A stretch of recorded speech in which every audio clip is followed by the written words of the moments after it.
O Mahabharata de Krishna Dvaipayana Vyasa. Livro 3. Draupadi Aranaparva. Capítulo 265. Jayadratha convida Draupadi para ir embora com ele. Vaisampayana disse: ó Bharata, Kotikakya relatou para aqueles príncipes que estavam esperando tudo que tinha se passado entre ele e Krishna. E, ouvindo as palavras de Kotikakya, Jayadratha disse àquele filho da linhagem de Sivi: tendo escutado somente as suas palavras, o meu coração está amorosamente inclinado em direção àquele ornamento do sexo feminino. Porque, portanto, tu voltaste assim mal sucedido?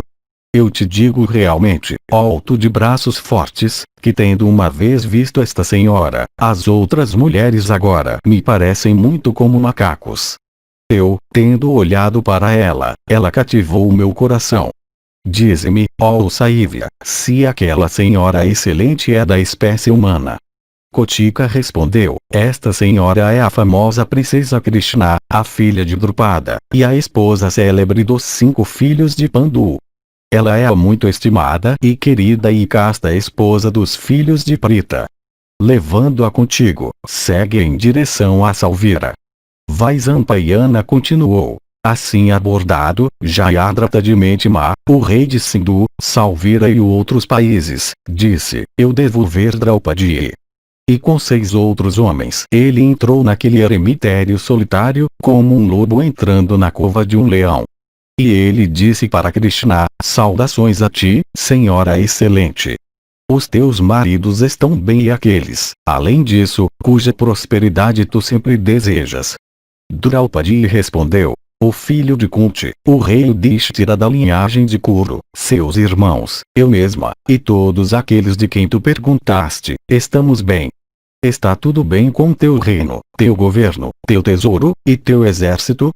Tu estás, como o único soberano, governando com justiça os países ricos de Saivya, Sivi, Sindhu e outros que tu possas ter trazido sob o teu domínio? Ó príncipe, aceita esta água para lavar os teus pés. Também toma este assento. Eu te ofereço 50 animais para o desjejum da tua comitiva.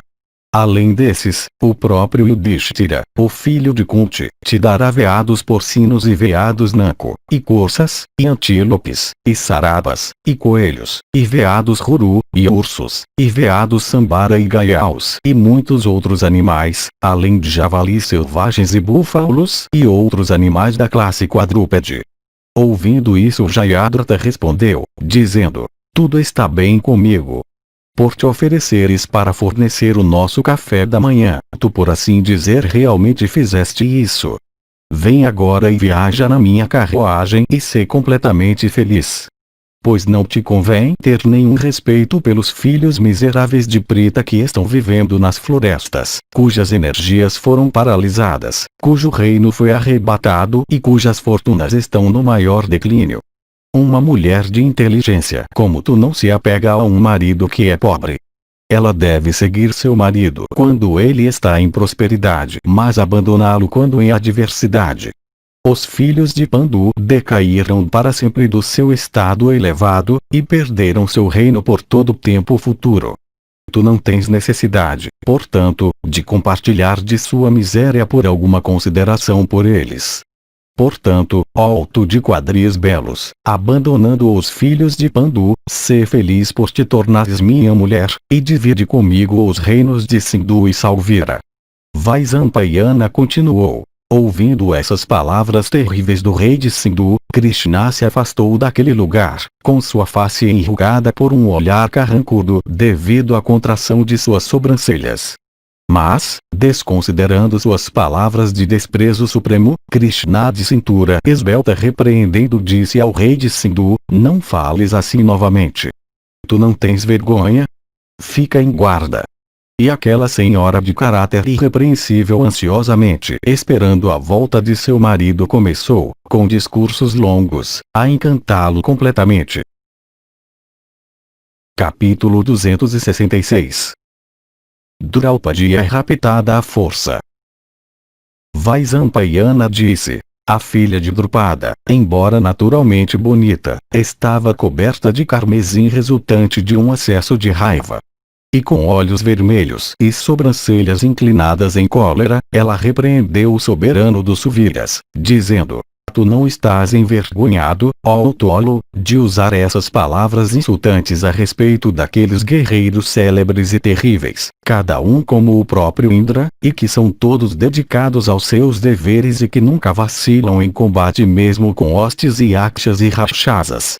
Ó Salvira, bons homens nunca falam mal de pessoas eruditas dedicadas à austeridade e dotadas de erudição, não importa se elas vivem na selva ou em casas.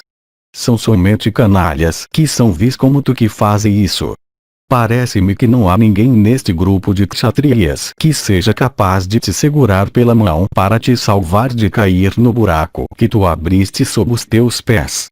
Ao esperar derrotar o rei Yudhishthira o justo, tu realmente esperas separar, com bastão na mão, de um rebanho vagando nos vales dos Himalaias, o seu líder, enorme como um topo de montanha e com o suco temporal gotejando de suas têmporas fendidas. Por tolice infantil tu estás chutando para despertar o leão poderoso deitado adormecido, para puxar os pelos de sua face. Tu, no entanto, terás que fugir quando tu vires Bhimazena em fúria. Tu procurando um combate com o furioso Jishnu pode ser comparado a tu chutares um leão poderoso, terrível, adulto e furioso dormindo em uma caverna de montanha. O confronto que tu pedes com aqueles dois jovens excelentes, os Pandavas mais jovens, é semelhante à ação de um tolo que pisa intencionalmente nos rabos de duas najas negras venenosas de línguas bifurcadas. O bambu, o junco, e a bananeira dão frutos só para perecerem e não para crescerem mais em tamanho. Como o caranguejo também que concebe para sua própria destruição, tu porás as tuas mãos sobre mim que sou protegida por esses heróis poderosos. Jayadratha respondeu: Eu sei tudo isso, ó Krishna, e eu estou bem ciente da bravura daqueles príncipes. Mas tu não podes nos assustar agora com essas ameaças. Nós, também, ó Krishna, pertencemos por nascimento aos 17 clãs superiores, e somos dotados das 6 qualidades reais. Nós, portanto, menosprezamos os Pandavas como homens inferiores. Portanto, ó filha de Drupada, sobe neste elefante ou nesta carruagem rapidamente, pois tu não podes nos impedir só com tuas palavras, ou, falando menos vaidosamente, procura a piedade do rei dos Salviras. Draupadi respondeu: Embora eu seja tão poderosa, porque o rei de Salvira ainda me considera tão impotente. Bem conhecida como eu sou, eu, por medo de violência, não vou me rebaixar perante esse príncipe. Nem o próprio Indra pode sequestrar aquela para cuja proteção Krishna e Arjuna seguiriam juntos, viajando na mesma carruagem. O que eu direi, portanto, de um ser humano fraco?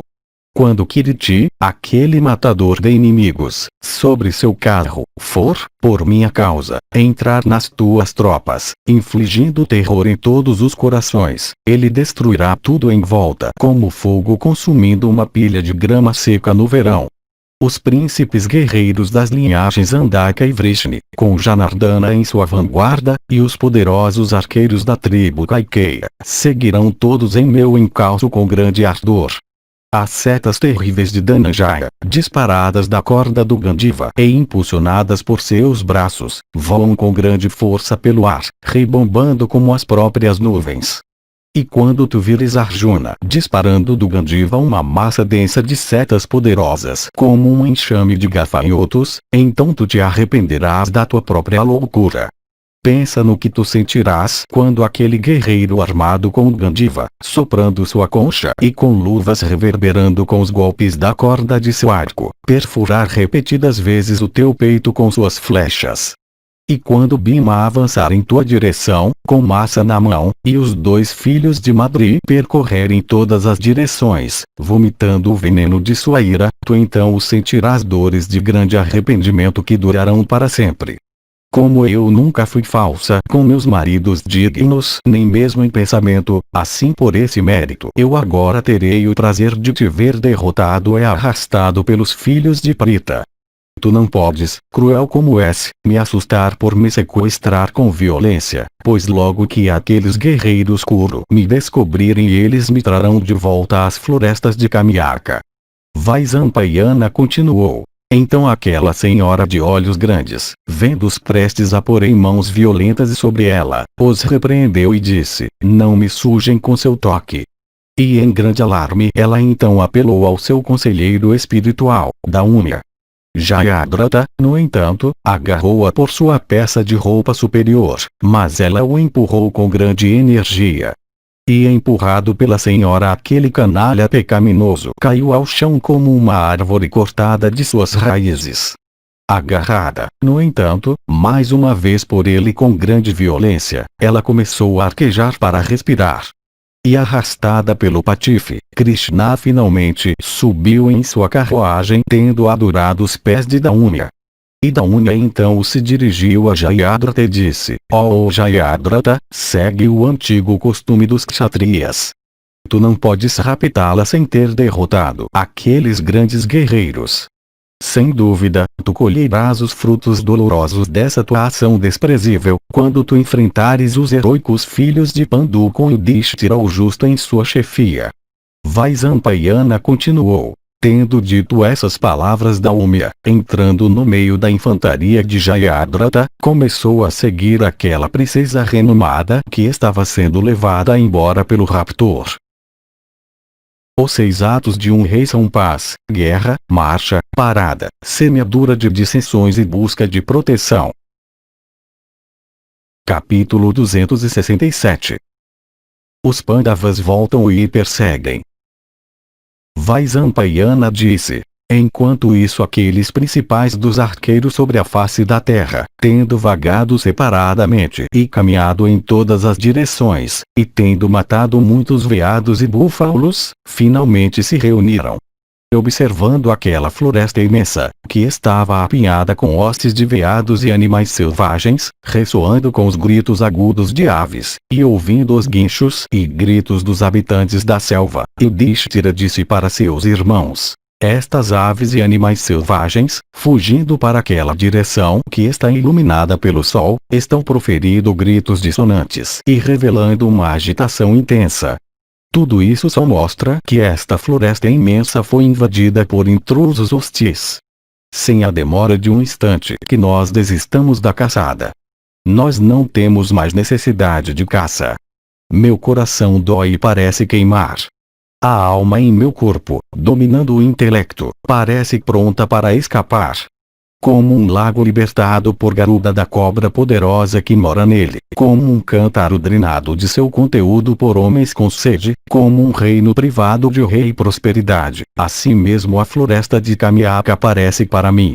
Assim abordados, aqueles guerreiros heróicos prosseguiram em direção à sua residência em grandes carros de belo feitio e puxados por corcéis da raça Sendharva extremamente rápidos, e possuidores da velocidade do furacão. E em seu caminho de volta eles viram um chacal gritando horrivelmente à beira da estrada em direção à sua esquerda. E o rei Yudhishthira, considerando isso atentamente, disse para Bhima e Dhananjaya, este chacal que pertence a uma espécie muito inferior de animais, falando à nossa esquerda, fala uma linguagem que indica claramente que os Kuros pecaminosos, nos desrespeitando, começaram a nos oprimir por recorrerem à violência. Depois que os filhos de Pandu tinham desistido da caçada e dito essas palavras, eles entraram no bosque que continha seu eremitério. E lá eles encontraram a criada de sua amada, a menina da Trika, chorando e soluçando. E Indrazena então descendo rapidamente da carruagem e avançando com passos apressados em direção a ela questionou, ó rei, em grande angústia mental, dizendo, o que te faz chorar assim, jazendo no chão, e por que o teu rosto está tão triste e sem cor? Eu espero que nenhum canalha cruel tenha feito algum mal para a princesa Draupadi possuidora de beleza incomparável e olhos grandes e que é o segundo eu de cada um daqueles touros da raça Kuru. Tão ansioso tem estado o filho de Dharma que se a princesa entrou nas entranhas da terra ou subiu para o céu ou mergulhou no fundo do oceano ele e seus irmãos irão para lá em busca dela. Quem seria o tolo que raptaria aquela joia inestimável pertencente aos filhos poderosos e sempre vitoriosos de Pandu, aqueles opressores de inimigos, e que é preciosa para eles como as suas próprias vidas? Eu não sei quem poderia ser a pessoa que pensaria em levar embora aquela princesa que tem esses protetores poderosos e que é assim como uma encarnação ambulante dos corações dos filhos de Pandu, perfurando peitos de quem flechas terríveis se crivarão no solo hoje. Não chores por ela, ó menina tímida, pois saibas que Krishna voltará hoje mesmo, e os filhos de Prita, tendo matado seus inimigos, se unirão novamente a Yagnasani. Assim abordada por ele, Datreyika, limpando seu rosto belo, respondeu para Indrazena o quadrigário, dizendo, desrespeitando os 5 filhos semelhantes a Indra de Pandu, Jayadratha levou Krishna embora à força. O caminho seguido por ele ainda não desapareceu, pois os ramos quebrados das árvores ainda não murcharam. Portanto, voltem para seus carros e sigam-na rapidamente, pois a princesa não pode ter ido longe nesse meio tempo. Ó guerreiros possuidores da destreza de Indra, pegando seus arcos caros de belo feitio, e levando suas aljavas valiosas corram atrás dela, a fim de que ela, dominada por ameaça ou violência e perdendo seus sentidos, e a cor de suas bochechas, não se submeta a um indivíduo indigno, assim como alguém derrama, da concha sacrificial, a oblação santificada sob uma pilha de cinzas. Ó, cuidem para que a manteiga clarificada não seja derramada em um fogo de palha de arroz que não queima, para que uma guirlanda de flores não seja jogada em um cemitério. Ó, cuidem para que o suco soma de um sacrifício não seja lambido por um cachorro pelo descuido dos sacerdotes oficiantes. Ó, não deixem o lírio ser rudemente arrancado por um chacal vagueando por sua presa na floresta impenetrável. Ó, não deixem nenhum indivíduo inferior tocar com os lábios o rosto brilhante e belo de sua esposa, formoso como os raios da lua e adornado com o nariz mais belo e os olhos mais bonitos, como um cachorro lambendo a manteiga clarificada mantida no recipiente sacrificial. Corram por esse caminho e não deixem o tempo ganhar vantagem sobre vocês. Yudhishthira disse, recolhe-te, boa mulher, e controla a tua língua. Não fales dessa maneira perante nós. Reis ou príncipes, quem quer que esteja enfeitiçado pela posse de poder sem dúvida fracassará. Vaisampayana continuou. Com essas palavras eles partiram, seguindo o caminho indicado para eles, e frequentemente dando suspiros profundos semelhantes ao silvo de cobras, e vibrando as cordas de seus arcos grandes. E então eles observaram uma nuvem de poeira erguida pelos cascos dos corcéis pertencentes ao exército de Jayadratha. E eles também viram Daúnia no meio da infantaria do raptor, exortando Bhima a apressar seus passos.